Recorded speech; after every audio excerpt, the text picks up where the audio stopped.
মিঠাইয়ের সাথে তোমার আজ আমি দেখা করাবোই করাবো। হয়েছে ইন্দুকে সারপ্রাইজ দিতে। আমি ইন্দুকে ডাকতে চাইলাম, ও বলল আমি ওঠাবো। আমি কনফার্ম ওই মেয়ে আমাদের ছেলেকে ভালোবাসে। কি? হ্যাঁ, যাক, আমাদের ছেলের বিয়ে নিয়ে এতদিন একটা টেনশনে ছিলাম, এখন আর কোনো টেনশন নেই। শোনো, এই মেয়েটা যদি ইন্দুর বউ হয়ে এই বাড়িতে আসে তাহলে। আরে কি সব আজে বাজে কথা বলছো? তোমার কোনো ধারণা আছে লাবণী কত বড় লোকের মেয়ে?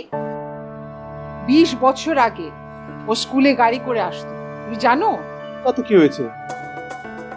বড় লোকের মেয়ে হয়েছে বলে কি ইন্দুকে ভালোবাসতে পারে না? আর আমাদের ছেলে কম কিসে? আচ্ছা, আমি বুঝলাম না, কি দেখে তোমার মনে হলো যে লাবণী ইন্দুকে ভালোবাসে? একজন বন্ধু আরেকজন বন্ধুর বাসায় সকালবেলা আসতে পারে না? হ্যাঁ, সকালবেলা বাসায় আসার ব্যাপারটা না, আসলে সেদিন আমি যখন ওই মেয়েটার সাথে কথা বলছিলাম তখনই কিন্তু ওর চোখ দেখে বুঝতে পেরেছিলাম ও ইন্দুকে ভালোবাসে, এবং ইন্দুকে ভালোবাসে বলেই বিদেশ থেকে সে দেশে চলে এসেছে। I am sure.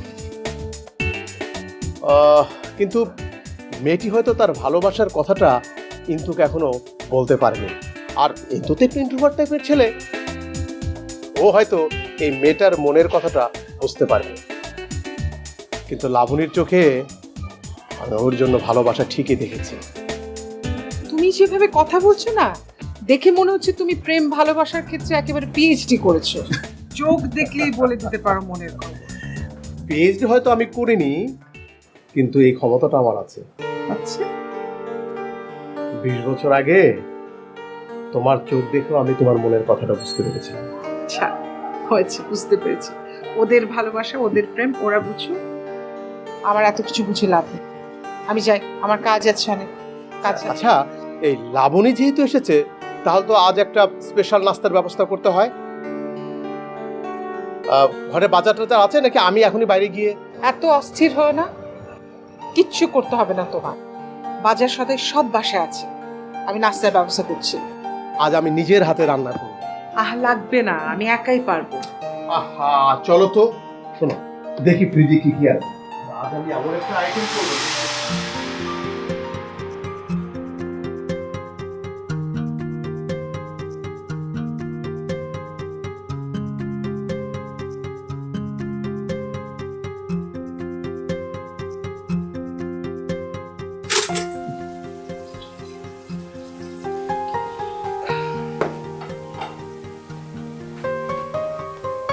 বাহ, থ্যাংক ইউ ডিজে।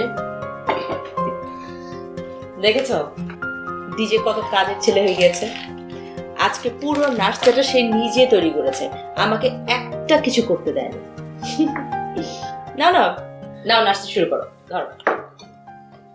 শুনো, তুমি আজকে মনে করে কৌশিককে ফোন করে বলে দিও ওই ইভানের সাথে কন্ট্রাক্ট ম্যারেজের যে বিষয়টা, ওটা যেন মাথা থেকে ঝেড়ে ফেলে দেয়।